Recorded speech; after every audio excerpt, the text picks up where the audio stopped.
What if Earth isn't just a test, but the universe's weirdest group project, where no one knows the deadline, the instructions are vague, and you keep getting reincarnated with people who don't read the syllabus? Most religions say, life's a test. Sure. But what if that's just the tutorial level? What if dying doesn't mean game over?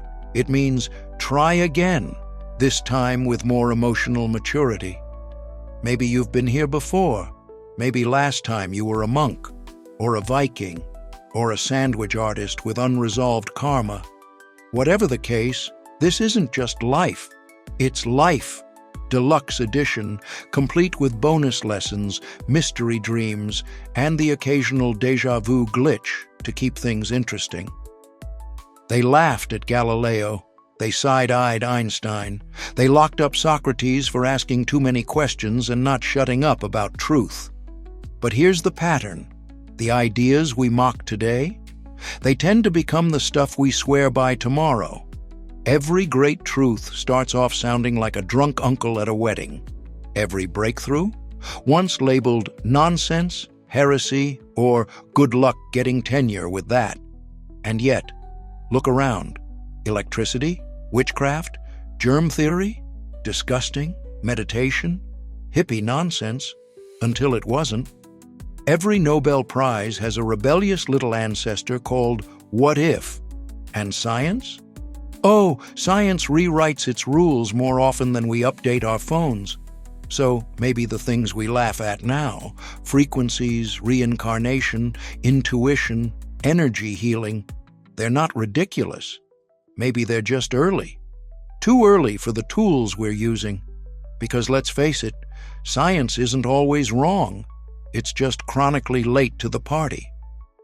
Science gave us airplanes, Wi-Fi, and the ability to deepfake Nicolas Cage into literally anything.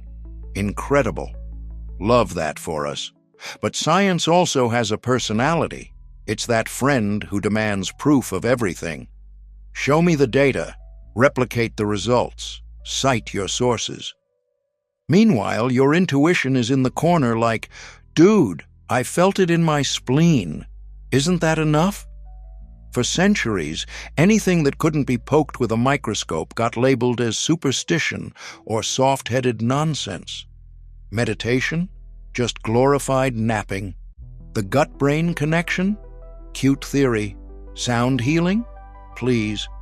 But fast forward, and now we've got neuroscientists prescribing breathwork, therapists saying, listen to your gut, and studies showing sound frequencies literally reduce inflammation.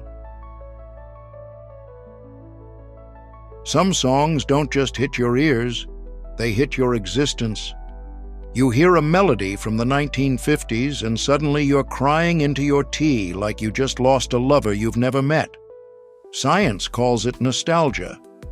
But what if it's more than that? What if music isn't just sound? What if it's soul frequency encryption, a cosmic playlist from your past lives? Maybe that song isn't reminding you of another era. Maybe it's remembering you. Frequencies aren't just vibes, they're instructions. They shape plants, they calm animals. They rearrange water molecules like choreographers with crystals. And since your body is mostly water and cosmic confusion, a song could literally be retuning your cells or unlocking a memory stored somewhere behind your left kidney. Maybe that old vinyl doesn't just sound good. Maybe it's tuning you back to the person you used to be before this version of Earth, before this name, before this skin. What if death isn't game over, but more like respawn with less ego? Most religions say this life is a test. Okay, fine, but no one mentions the part where you get recycled like a cosmic soda can every time you fail to learn empathy. Welcome to Earth, the escape room, that resets itself. You keep coming back, not because you were bad, but because you weren't done. Maybe last time you were a quiet farmer who held grudges. Maybe the time before that you were a Roman centurion with anger issues and commitment problems. Either way, here you are, again. Earth doesn't need your resume, it needs your growth. And the test? It's not about grades or clout or how many crystals you charge in the moonlight. It's when you choose love over pride, forgiveness over the last word, stillness over performative chaos. The lesson is always the same. Become real. Déjà vu, soul recognition, dreams that feel like memories. They're not weird. They're your soul holding up flashcards like, "Come on, you've done this before." And this time, you just might be awake enough to pass the test.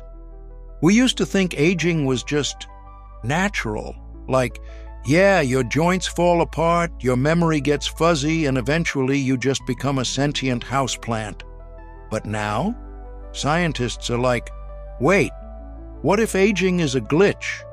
And they're not just talking, they're reversing it in cells. They're reprogramming cancer cells to stop being drama queens and just go back to normal. CRISPR is editing DNA like it's a Google Doc. Time, once thought to be this solid, predictable thing, turns out it bends, slows, warps, kinda like your sense of reality after a third espresso. Everything we thought was permanent, aging, genetics, the laws of physics, is slowly being revealed as optional. Meditation, frequencies, energy healing? They're moving from yoga studios to hospitals. What was once woo is now wellness. What was once hippie nonsense is now backed by Stanford. We're not stepping into the future. We're sleepwalking into ancient knowledge that's just now getting peer-reviewed. So maybe, just maybe, we should stop calling things nonsense just because they don't come with a lab coat, a spreadsheet, and a TED Talk badge. Maybe truth doesn't always show up with citations. Sometimes it arrives in a dream, a glitch of déjà vu, or a melody that makes your whole body remember something your mind forgot. Sometimes truth wears robes. Sometimes it wears glitter. Sometimes it shows up as a 6-year-old who swears they died on the Titanic and low-key knows way too much about 1912 furniture. And science? Oh, science is brilliant, genuinely.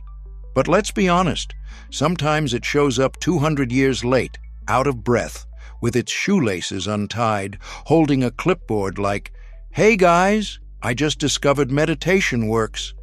And the mystics are like, "Sweetie, we've been here since Atlantis." We're in a time where your DNA can be edited, sound can heal, and reality is bending like a yoga instructor who charges in Bitcoin.